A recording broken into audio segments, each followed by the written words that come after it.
today's video, yan ang aming tanghalian, walang iba.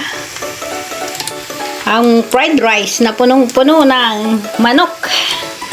Siyempre, may sunny side up. Ayan ang pagkain ng dalawang inday ng Taiwan for today's video. Let's eat! Ayan, kakain na po ang dalawang inday. Magmumukbang kami ng fried rice. Ayan. Pero meron din namang karne. Wala, niluksa. Kamay ka ako.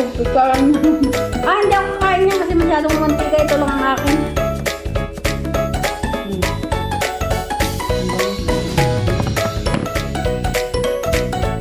Dami kong ano. Cube na manok. Nilagyan ko itong cubes na manok. Mukbang! Alam mo, ito yung ano, bandehado ng isang family. Ayan. Parehas kami isang bandehado.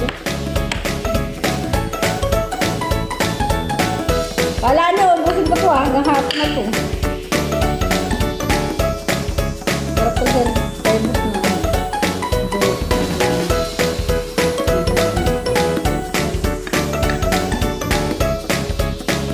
Kain tayo guys!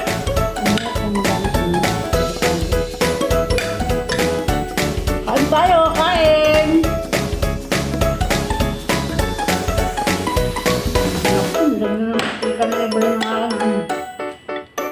Tanggalang ano eh.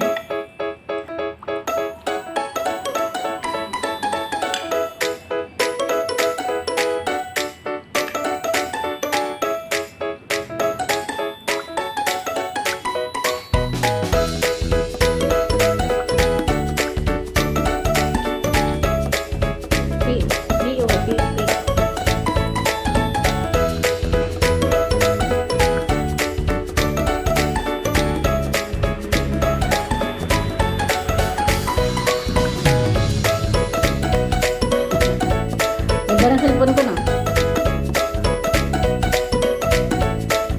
Only ano lang naman yun. Upo lang naman yan. Upo. Eto, mahal to. Pero hindi maganda camera. Hindi siya ano. Basta iba, kakaiba yung camera niya. Eh yung ginagamit ko pag video. Ay sa bagay, mahal din siya. Sa unang labas kasi yun. Kaya siguro ang ganda. Bili ako talaga ng ano. Apple!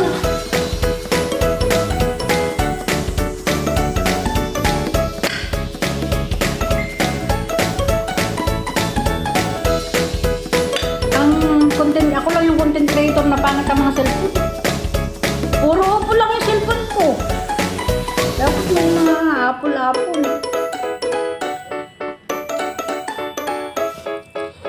Alam mo yung sinain mo? Nilugaw. Ang dami mo tinubig. Dalawang tatlong ano. Dapat ano lang yun. Dalawang taka lang. Kasi ito. Dalawang taka lang itong bigas nito eh. Kaya malambot yung ano. Ating fried rice. Alam mo siya. Masarap kasi ito yung bigay ng ano, barangay.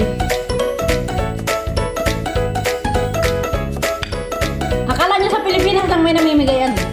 Dito guys, ang matatanda, binibigyan dito ng bigas. 2 kilo, tapos nagbibigay ng cake, saka noodles. Yun.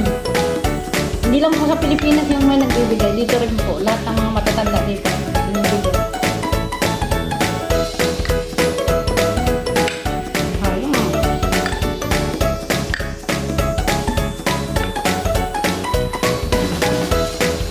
Kaya pala gusto mo nga ng kanin kasi nga gagawin na ano. Yung pala yung purpose mo.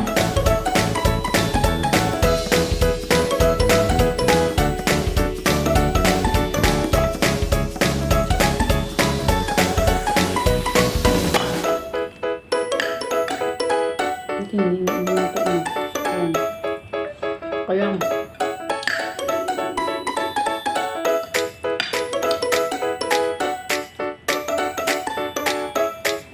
kain tayo. Ay, tulog naman si Burna, oh. ni Burnao kayo. Uy, kakagating kita. Dapat meron kang, picturean mo na, hindi siya ng solo, yung hindi nakasakay doon sa ano, doon sa kanyang stroller para isasakay ko naman siya sa kabayo. Nakaupo lang siya, doon nakatindig. Sabi ko, isang bandihadong kanin si Ibalin, ayan o. Isang bandihadong kanin. Nakakamay pa yan ha. Wala nang diet. Huwag ka na mag-diet. Hindi yung puso. Sarap, panda. Hindi pa nga kami nakain. Inatay ko magising si Miki. Mag-video kayo. Mag-content kayo ng nakain si Burnao. Anong pagkain mo na? Kanin na din. Kung ano yung pagkain nila, yun na rin yung pagkain ng Burnao. Diba, Michelle? Hindi naman kilig-kilig yun, Michelle. Puting-puti lang kilig-kilig niya. Si Angela yan. Dati mong kilig-kilig. Pero yan, puting-puti. Ano yung nilagay na? Kuya, sadyang maputi kilig-kilig yan.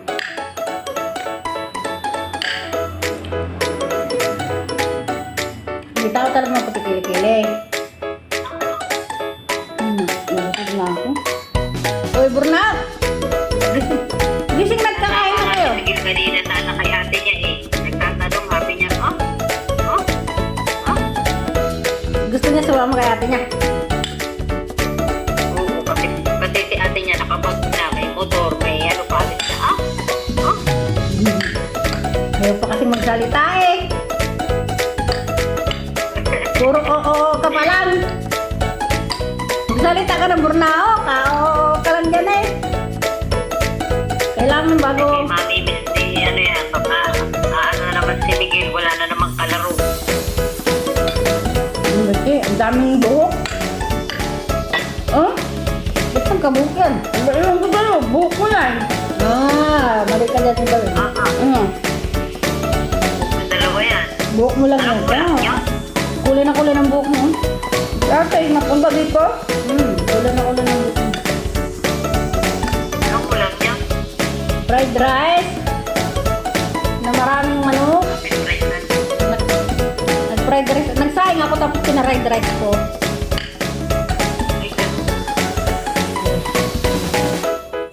So, start na lang.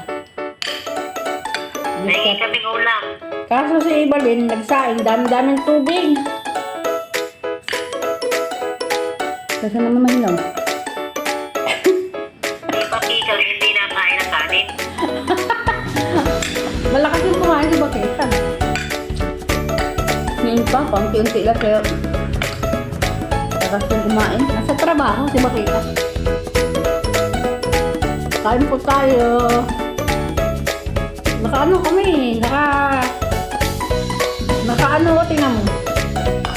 Wala yung dalawa. Nag-ano kami, nag-gagawa ng content. Hindi lang isang kainan. Anong nangyari sa akin?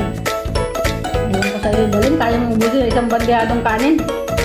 Ang dati talaga. Walang patawag. Sabi ko sa kanya, wag mo maubusin, itong pagkain na inihain ko sa kanya. Hindi isang kain lang yan. Abay, maubos lang ito. Tingnan mo. Ay, bandihado yan, oh!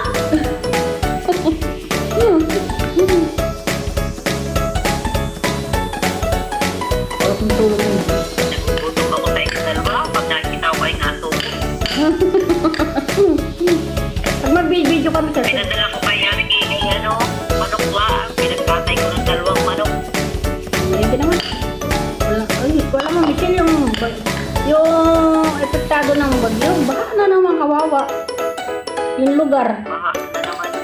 kawawa, no? Kawawa, Cebu. Kaya nga, yun nga sabi ko kay ate. Sabi ko, makasalanan talaga si Bo. Bakit? Kasi Parang nililito lang Cebu. nilindol, binaha, binagyo. Inutay-utay na yung... Bahay na ang baha. Hindi ka makasalanan, yun ay talagang, hindi lahat ng taga Cebu makasalanan. Meron siguro tao na may makasalanan doon. ka ba doon? Ang lahat ng binabaha ay yung may kasalanan. Hindi naman siguro. Kasi lang hindi dito na ba sa bundok. Hindi ka kasalanan. Mahit pa lang kasalanan mo.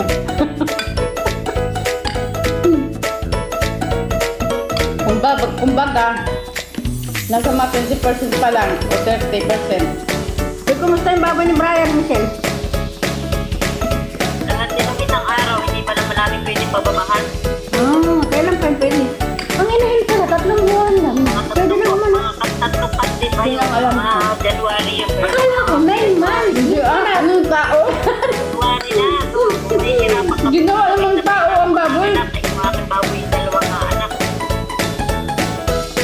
Balik si Michelle ang kinaan nila. Tapos magkano yung paano yung pagkain ng baboy? Brian. Paghatian ha, babawasan lahat yung gastos ni Brian. Sabi nga ni Angela, Mama, bakit si Dada hindi mo inalok ang pag-aalaga ng baboy? Tapos kulang pa sa pagkain ng mga baboy noon. Pagkain. Yung mga binayan ni Brian na ano? 5,000 eh, nagastos na daw. Laki ng bayaran sa ilaw at tubig. Nawalan pa ng gas. Wala tayong magagawa. Paano ba naman manunood ng TV, magbubuhay, wala namang manunood. Magbubuhay ng electric pan, wala man daw nagamit. May mama eh.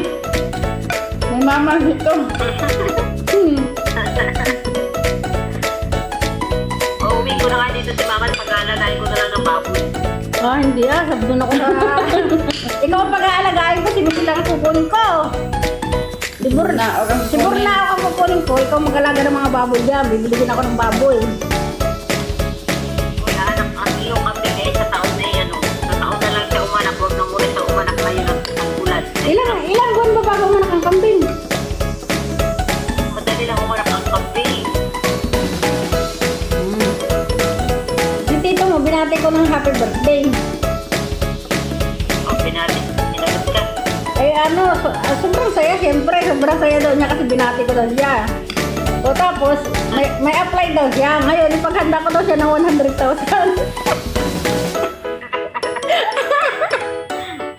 Para daw may pang-placement siya. Ay, Jesus, Panginoon ko, mahabagin Espiritu Santo. Amen.